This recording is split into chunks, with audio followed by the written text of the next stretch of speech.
Hey, what it do? It's your boy Rich Homie Quan, and right now you're watching All Urban Central.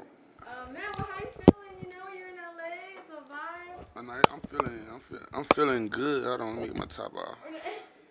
No, I'm feeling good. It's definitely a vibe. Temple. Yeah, sipping on Shirley Temple. Like I'm a Shirley Temple lover. So, and it's good. So, it's dope. I love it. I know you just dropped your project, Family and Moolah. Yes. How you feeling? I'm feeling good about it. I'm feeling good about the project drop. I'm feeling good about the response. Um, I'm more excited about the fans, like the response from the fans. So they're excited. So I'm excited, and I want to keep, continue to get them music. Yeah. For sure. Yeah, how long has it been since you dropped your project? What? I think 19, Oh, wow. something like that. Yeah. If I'm not correct, I think my memory serves me correct. Yeah. Why did you have the fans waiting so long? Um, I was just had a cloud over my head, and I just had to get back, got to get my confidence and my mojo back. You know what I'm saying? So it was just I just needed time to reset. You feel me? Take some personal time to myself to reset. Yeah. Can you talk about Lincoln with NoCap? Because that's actually one of my favorite artists, and I love seeing that. Oh yeah, Lincoln with NoCap was very dope. Big shout out to the management. Gooch put that play together. And it's so crazy because I was in the studio with a producer from Dallas. His name is Nico. And he was like, bro, you and No Cap should get in. Man. So he FaceTimes him while we're in the studio. So I'm telling No Cap, like, I'm a fan of your work. So he's like, bro, your manager just sent me bigger problems. I'm jumping on that tonight. I'm like, what? So that was just like crazy. It was just like a full circle moment. So, and I was a fan. I love his wordplay. You know what I'm saying? Like, I think he's a dope ass artist. Like, you know what I'm saying? So I'm very musically inclined. I don't have a lot of rappers that I do like, and the ones I do like, you know what I mean? I try to reach out to them and put something together. For sure. What's your favorite song by him? Um, I don't know the name of it, but it went be like, I like I'll Be Here. that's one, but it's like one of them new ones, like, I feel very special. Oh, very Yeah, special. yeah, that shit hard. Like, you know what I'm saying? Like, but I got, it's a lot of songs, but that right there get me turned up, like, cause I like the one he got, like, for when my buddy died, we played that one, like, so Ghetto Angels, I think, I forgot. But yeah, I like No Cap, he hard, he too hard. For For sure. sure. I loved it. Some might consider you a legend in Atlanta rap culture, one of the first generations of the new Atlanta sound. You came after Outkast T.I. era, but came before today's Lil Baby, Migos, Young Thug. When you initially came out in 2013, who were the main popular artists in Atlanta? Uh, so when I came out in 2013, who were the main popular artists? Or like the artists I looked up to at that time, or I think who was popping in Atlanta at the time? Quan. Shit, Quan. But I don't really know. No, I can't just say it was just me. Trinidad James was hot. Oh, right. Trinidad James from Atlanta, he had the all go everything. He was turned.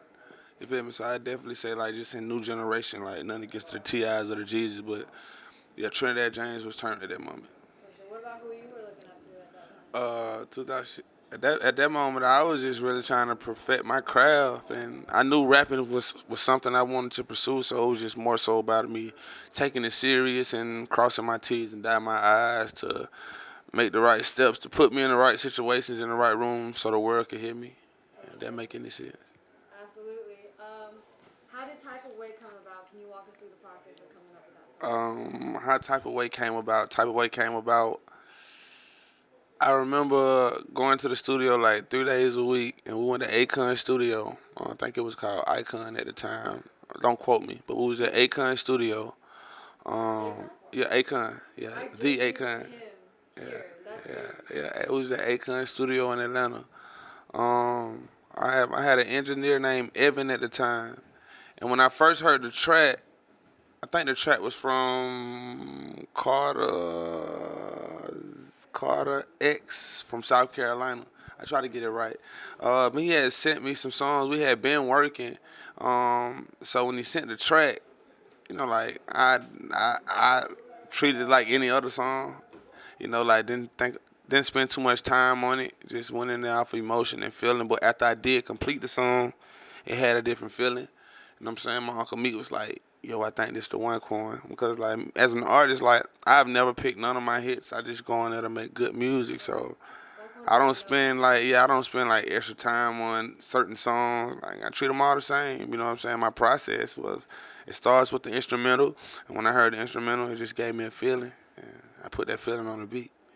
That was the question. Who was the producer? Yeah, Carter X from South Carolina. Yeah, we had but that wasn't our first time working. We had been doing previous work. So That wasn't your first song, right? no, some type of way wasn't my first song. But it was more so like my first breakthrough song as a solo art, as just like Quan, where the world knew who I was, opposed to outside of Atlanta. Right.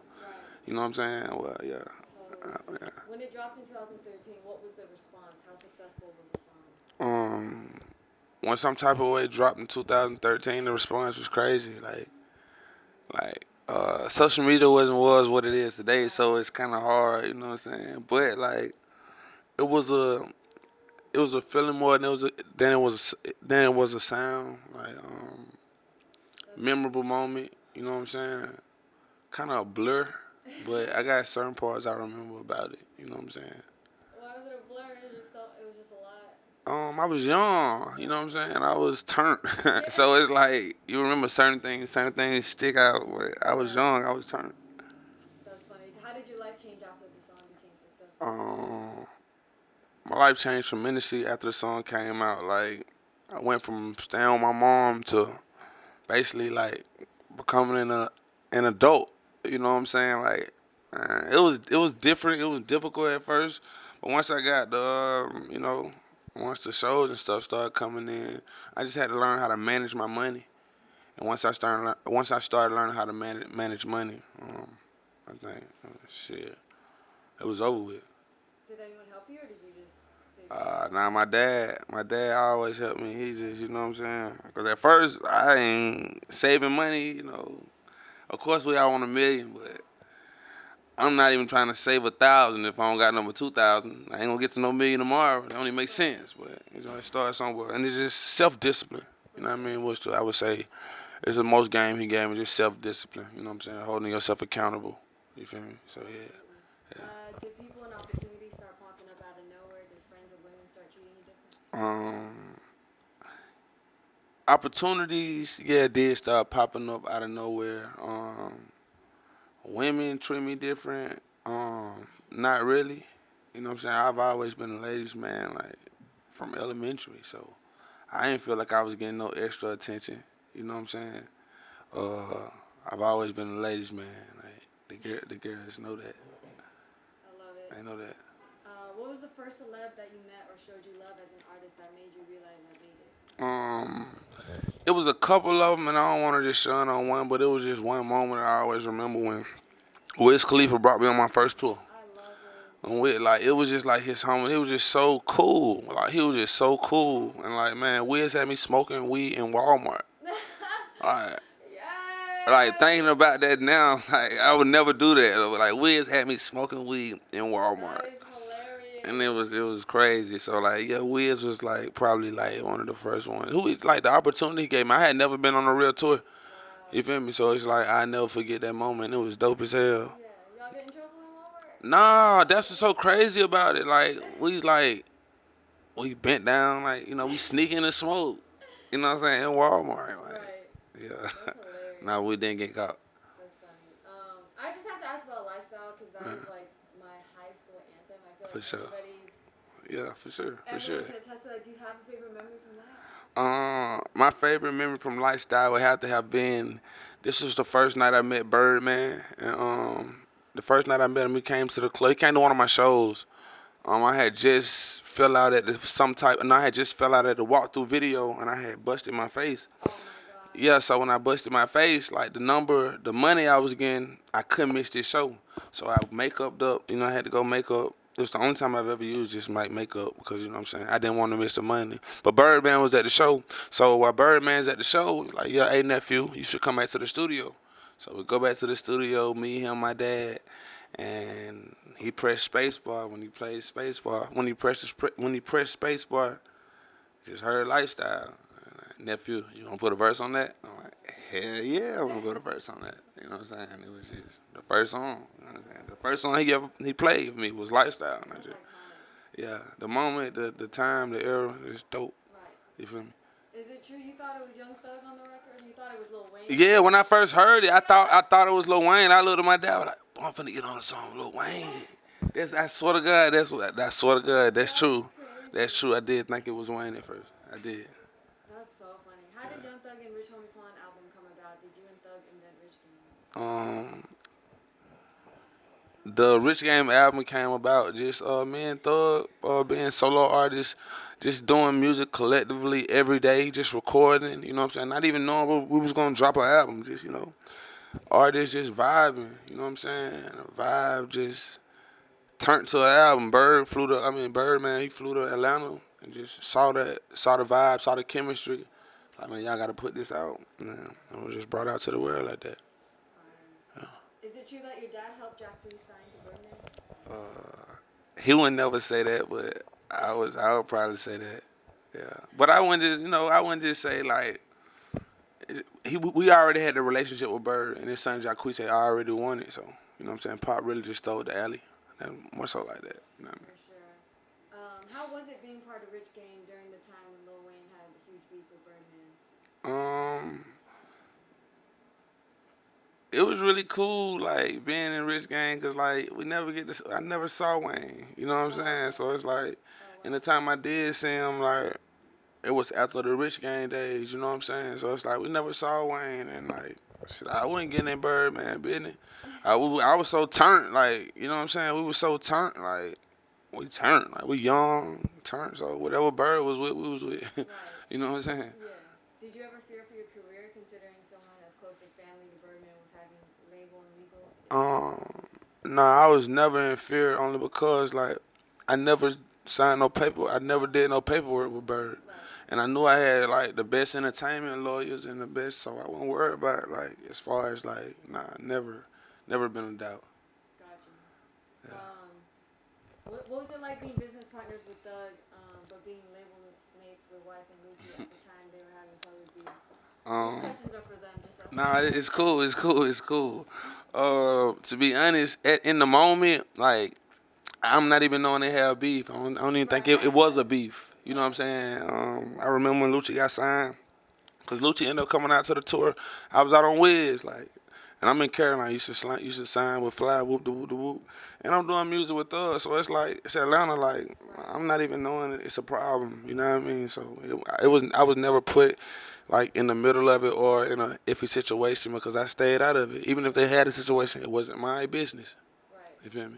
I got you. What happened? Why did you leave Rich Gang? Why did I leave Rich Gang? Well, to be honest, like I was never really like initiated in Rich Gang. It's just, you know what I'm saying? So it was like we never did any paperwork. So it was like I came in as a solo artist. And that's how I still looked at it. Like I never looked at it like we were in a group. You know, I just looked at it like two solo artists were doing collaborative music, working together, and that's how we would put it out. So like, as far as me leaving Rich Gang, I never left something that I was never a part of. I got you. You feel me? What happened to you and Thug? What happened to me and Thug? I was just egos and people around us. You know what I'm saying? The crowds around us. You know what I'm saying? It's all love though. Like there ain't no beef. It's just like you know what I'm saying. I respect. Like, it's a moment in my life that I can't take back. I appreciate it, and that's just what it is. Like it's part of my story. You know what I'm saying. I move on from it. We see each other. We nod heads and we keep it moving. Like what we had was special. Ain't nothing really happened though. It's just people grow old. You get older. You know what I'm saying. I feel That's that. all. I got you. What was your relationship with the Migos? You guys have multiple songs together on a few of their first albums. My relationship with the Migos, is really kind of like I look at the Migos like we kind of like took off together. Those like my brothers, like my rap brothers. You feel me? Like I remember us sitting on Gucci Man's couch before any of us signed. You know what I'm saying? Like just Gucci trying to sign everybody. You know what I'm saying? Gucci don't get a lot of credit. Like we all over there on the couch, Thug over there. the Migos over there, and he just saw it early. So my relationship with them, like it's always been love. You know what I mean? Like love from the beginning, because we grew up, we came up together. Not grew up together, but we grind together from the start. Right. Same era. You know what I mean? From the beginning to now, in the middle. For Yeah. sure. How did you hear about Takeoff's passing? What were you doing? What was I doing when I heard about Takeoff's passing? To be honest, it was like 4 a.m. Atlanta time, and I happened to be outside by the pool smoking. And when I first saw it, like like you wake up, you scroll. I think everybody wake up and get their phone and shit stroll. So I strolled and I first saw it. Like, nah, this ain't real. Cause when I first saw it, it was like 4 minutes ago. And I was like, hold on, let me go to YouTube. It's crazy. I ain't even turn on the news. Like I went like to YouTube. You know what I'm saying? So then I do that. I was like, and my heart just dropped. Like my heart just dropped like tremendously. Like immediately. I'm sorry, because just knowing Takeoff and knowing his personality, like you know what I'm saying, like too chill, like. So it just that shit had fucked me up. I ain't gonna even lie. Like, you know what I'm saying? Like it fucked me up bad. Like I ain't like I ain't deserve that. For sure. Do you have a best memory with Takeoff? A best memory would take off. Nah, it's just like we just always gonna get high. I just know like bro, we gonna smoke. He ain't gonna say much. You know what I'm saying? He ain't gonna say much. He's just gonna play the cut, smoke. You know what I'm saying? But that's what you loved about him though. Right. You feel me? Ain't doing too much. You know what I mean? Lay down a crazy verse. Yeah, he gonna do it. Like, you ain't like I didn't even know you was thinking that in your head. You know what I'm saying? Like I ain't even know you was thinking that in your head. So like yeah, man, that fucked me up. I got you. In the last few months, we also lost PNB Rock and Jay. Yeah. Did you know them as well? I knew PNB and Rock. I knew PNB. Before he had signed to Atlantic, I was up in New York on a run, on a promo run, and we just first night I met him, banged out like 8 songs, like one night, like first night. Yeah, it was dope. It was dope as hell. So I don't know, man. It's almost like like people say when you get older, some of your friends are gonna be in jail or they're gonna die. You don't be thinking like it's really gonna happen until you really start seeing it, and that's what really it is. Like life is real. It come at you fast. And you just really got to be prepared for any situation, man. For real. Recently, it's been very dangerous for rappers. When you were at the peak of your career, was it as dangerous as it is now? Um, I would say it's always been dangerous just being a rapper in general because, like, like you got enemies you don't even know about. It's a target on you. I just feel like just the way you move. Like, if I'm on these songs talking about shoot 'em up, bang, bang, I can expect my shows and the crowd that I attract to be people who like shoot 'em up, bang, bang. So it's almost like I can control the narrative and I can keep myself out of trouble by choosing the right words and knowing like who I want to influence and who I want my music to touch. You feel me? Yeah. For sure. You're one of the few artists in Atlanta that's album went platinum. How many songs and albums went platinum? How many plaques you got, sir? I don't know. I got a lot of plaques. I don't know. I got a lot of plaques, and this is before like the streaming era. You feel me? So that's part of like one of my goals. Like I got to get some of this streaming money. Like that's one of my goals. Like I got to get a streaming plaque. Like, all my plaques are like physically sold copies. It's dope. That's You feel me? amazing. Yeah, for sure. But it's a lot of them. I don't know. Like I work with some. I work with some of the best, and the moments I enjoy. Like I try not to cry over spoiled milk because I know like if I done it, I can do it again, and I feel like I haven't even scratched the surface. You know what I'm saying? You know what I'm saying? So yeah, God got me. What, in your opinion, was the biggest record of your career? What was is yet to drop.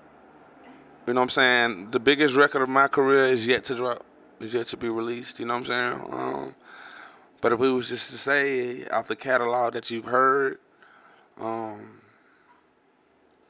I would have to be Flex. Like if we talking numbers, like shit, that's dope. It went dope platinum. So I would say that. You know what I'm saying? But all of them, yeah. But it's different. Like it depends on where I'm at in the USA or where I'm at around the world. Different spots react to different songs differently. You feel me? So all of them my baby. So it's hard for me to just pick one song. Like which one your biggest? They all big. Right. You feel me? Yeah. Gotcha. In a recent interview, Bobby Shmurda said when he dropped his hit song "Hot" and word, his label made at least 100 million off that song, but he only received $1 million. How much money do you think your biggest record made total? How much I think my biggest record made? That'll have me up here mad. You know what I'm saying? That'll have me up here mad. Like I don't even want to think about that. I don't know, but I know with the lawyers and like with the team I got a good chunk of whatever that money was. Like, yeah, I ain't get chunked off. There ain't no chumping me off. Yeah.